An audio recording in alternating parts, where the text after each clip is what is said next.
Another dead plant. Watering houseplants. It's simultaneously the easiest task to do whilst being the most difficult. It's also the #1 reason plants can fail. So whether you're a newbie plant owner looking to get it right, or a more experienced grower looking to confirm what you think you already know, in this video I'm going to go through 8 watering myths so that if your plants die, you'll know it's not because you didn't water them correctly. Let's get started. About time. I just had my finger poised to skip 10 seconds. And we are in. So without doubt, the most frequent type of question in my comments section is usually based around how often should I water my plants, or how much water should I give my plants? Plant enthusiasts will know that the answer is a rather flippant sounding water your plants when they need it and give them as much as they need. And of course this is actually the correct answer, but it requires more explanation, which will become more apparent as I go through these 8 watering myths. So let's get into them. So the first myth, more water is better. Well, the reality is overwatering is a common mistake. Not all plants require constant moisture, and some may suffer from root rot if their soil is consistently too wet. It's important to understand the specific watering needs of each plant, but, and here's where the nuance comes in, if your plant is looking unhappy at having continually wet media around its roots, there is another more preferable alternative to giving it less water. Do your research first on its needs, but you may have to change the media into a more free draining, loose and airy one.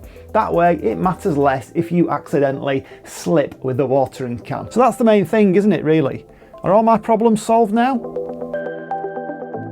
Well, get the first one right and it'll solve many of your problems, but if you think you can just use any old water, you'd be mistaken.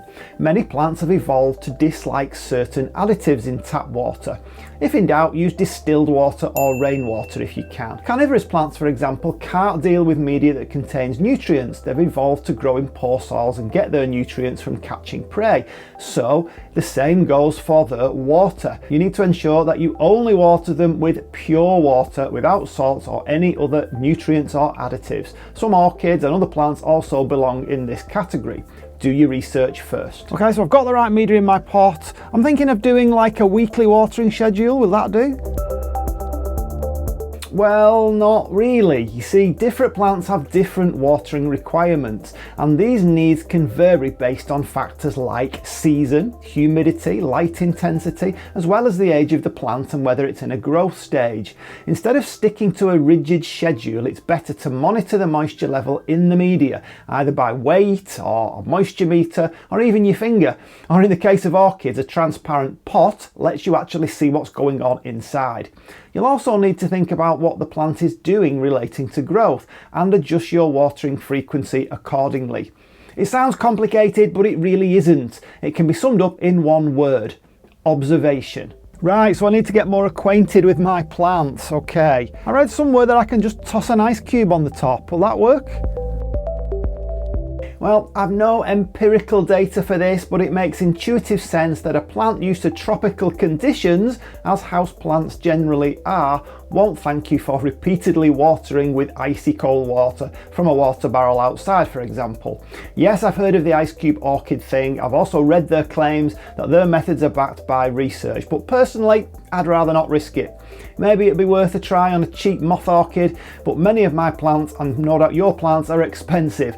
Let outside water warm up before using it. The same reasoning goes for allowing boiled water to cool down. Oh, and leave the ice cubes for your gin and tonic. Ah, gin and tonic, right, got it, okay. So what about watering amounts? Do all my plants get the same?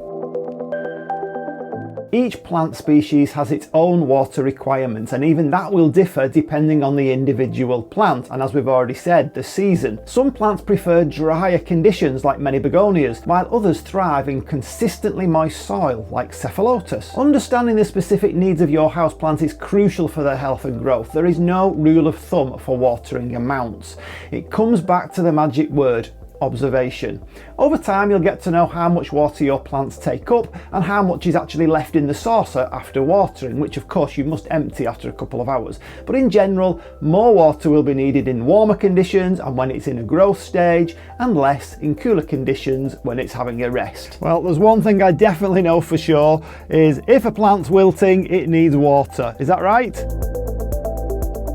Well, while wilting is usually a sign of dehydration, a quick check on the surface of the media, the weight of the pot, the tray underneath can confirm this, but it doesn't always mean the plant needs more water. If your observation and checks show wet media, a heavier than normal pot and perhaps moisture underneath the tray, then the roots may well be suffocating, leading to, you guessed it, wilting. Checking the soil moisture and adjusting your water accordingly is essential. Right, okay, got that. Wilting, all sorted. Is there anything else I need to know about?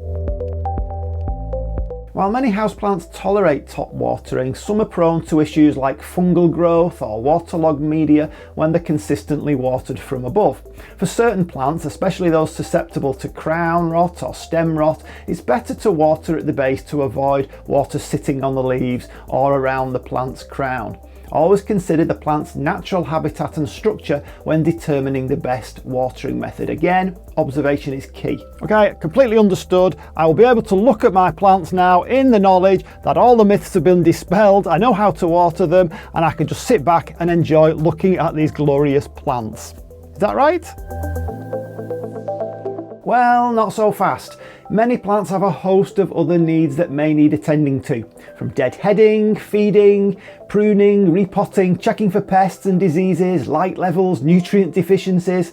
For many people, this is what makes it such an enthralling hobby. That's all very well, but I'm sure my t-shirt was black before. So if this has clarified a few things for you, great. I hope it helps you and your plants moving forward. But don't beat yourself up if you get it wrong. I certainly do. Watering problems don't generally result in dead plants overnight. Instead, it can take days or even weeks before problems can show themselves with a gradual decline. That gives you plenty of time to change and experiment. And even experienced growers get it wrong sometimes, as my compost heap can attest to. As Thomas Edison once said, "I've not failed, I've just found 10,000 ways that won't work." I think that's particularly apt for us growers. So tell me in the comments if any of these things are new to you or a surprise, and if you think I've missed any. And if you're more confused than ever, why not try growing this sort of plant? One of my favourites, and only needs watering occasionally. I'll see you on the next one. Bye.